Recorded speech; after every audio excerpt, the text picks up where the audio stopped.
संत अनिल दास मदरवा। मैं आचार्य गंगा शरण शास्त्री का शिष्य हूँ। गुरुजी कबीर चौरा मूल गादी के 23वें आचार्य। और इस समय वो जो है काफ़ी टाइम से मदरवा सामने घाट आके कबीर साहब की जो है काफ़ी साहित्य लिखे।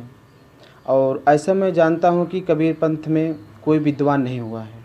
इनको जो है बीएचयू से काफ़ी उपाधि मिली है।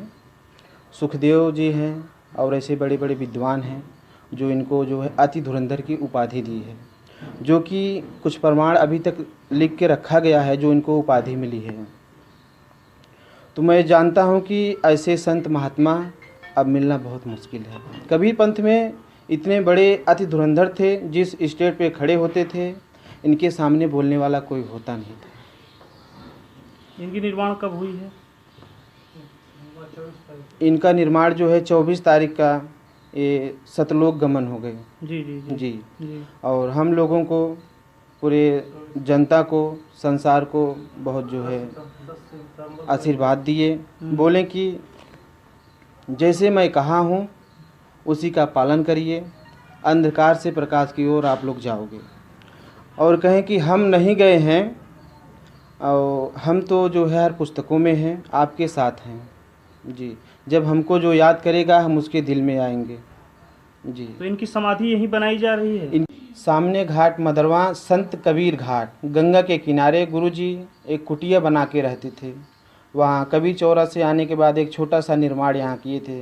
वो निर्माण जो है संत कबीर घाट के नाम से है। तो यहाँ सब बहुत से घाटें हैं, तुलसी घाट, मानस घाट, हरिश्चंद्र घाट। कबीर घाट नहीं था, तो गुरुजी सोचें कि मैं एक कबीर घाट बनाऊँगा। तो ये बनारस में और कहीं भी कबीर घाट नहीं है।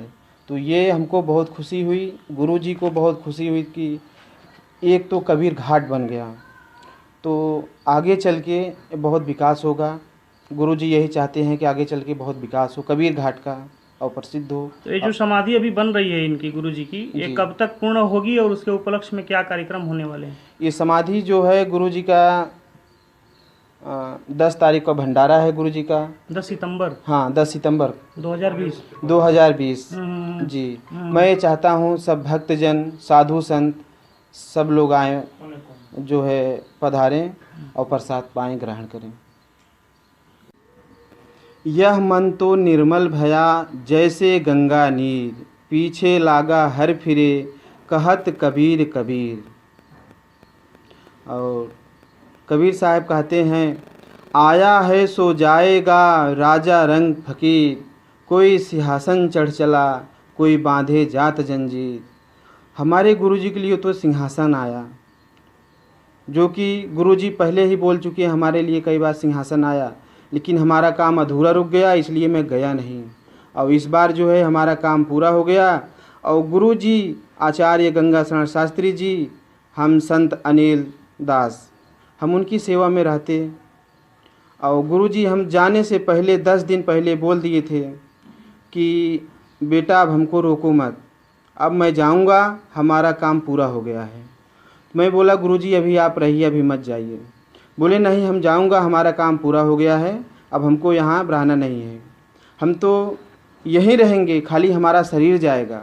हम तो यहीं है और यहीं मदरवा में रहेंगे। समाधि पे जो प्रार्थना करेगा, जो विनती करेगा सच्चे मन से, मैं वहाँ हूँ, सबके दिल में हूँ।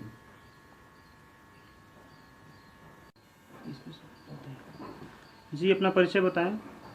हम संत जो है हरिहर दास गंगा शरण शास्त्री के चेले हैं। जी। हम उनके सानिध्य में रह करके यहाँ साधना पूजा करते हैं। गंगा शरण शास्त्री जी एक महान संत थे और जनमानस में जो है बहुत से ऐसे कार्य किए, बहुत से ऐसे जो है किताब में पुस्तकें लिखे। जो 23वें आचार्य महंत गंगा शरण शास्त्री जी हैं, आज तक कबीर परंपरा में इस तरह से जो है चेतक कोई नहीं हुआ, न कोई होगा आने वाले समय में, भविष्य में। एक महान जो है दार्शनिक थे, बहुत विख्यात पुरुष थे, साधक थे आचार्य महंत गंगा शरण शास्त्री। बहुत दिनों तक जो है तपस्यारत रहे, जो है एक महान संत थे। अपने विचारों को जो है कबीर साहब के विचारों को पूरे देश में जो है किताबों के माध्यम से, अपने कलम के माध्यम से जो है कितनी किताबें उन्होंने लिखी है अभी तक? लगभग जो है वो 30 किताबें लिख चुके हैं। जी, उसमें प्रमुख किताबों में 2-4 का नाम बता दें आप। हाँ, प्रमुख किताबें महाबीजक है, हाँ। कबीर साहब का जो है सिद्धांत दर्शन है, भारत का इतिहास है प्रवचन जो है, कबीर साखी है, मूल जो है मूल सहज योग है।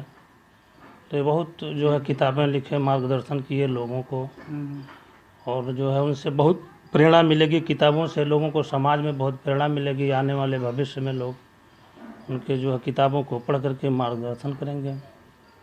गंगा शरण शास्त्री जी के जो विचार हैं, जो किताबों में उन्होंने लिखा है, 2 शब्द में उनके विचार या दर्शन आप बताना चाहें तो बताएं। उनका क्या मुख्य लक्ष्य था, क्या दर्शन था उनका? मुख्य लक्ष्य था, जो समाज में विकृतियां फैली हुई थी, जो समाज में छुआछूत भेदभाव का था, उसको जो है समाज में लोगों को मार्गदर्शन देना था।